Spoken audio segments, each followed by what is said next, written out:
My name is Somaia Khamis.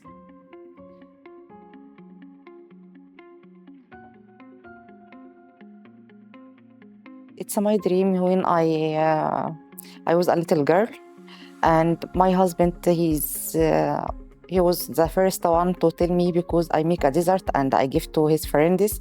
So before I come here, he's the first. And when we came here, my kids, they told me, "Mom, you need to be a pastries or a bakery to the people taste your dessert."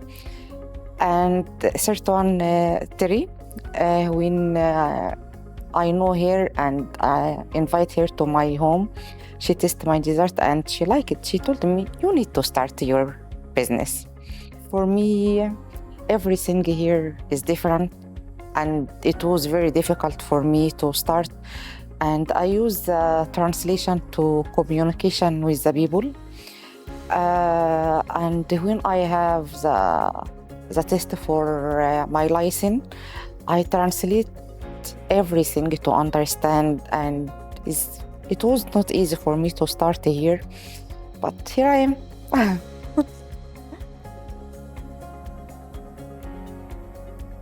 First counselor I know here is Salima Nourani.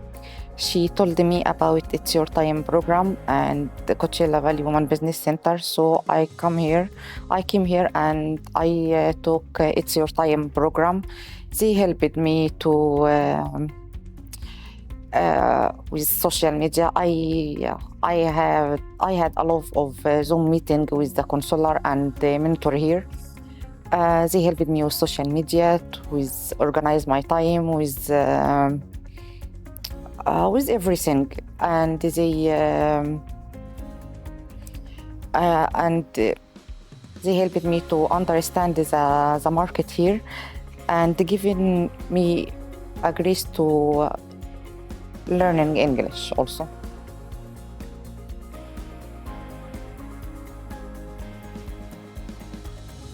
Completing is It's Your Time program. This is the first thing to me to want. I know I make, and the women in my class, they are very supporting me and encouraging me, and open my bakery. And also I am a part of farmer market and village fest, and they support me and helping me when I need. Never give up. Never give up. Take your challenge and make your dream it's come true, and just don't be afraid.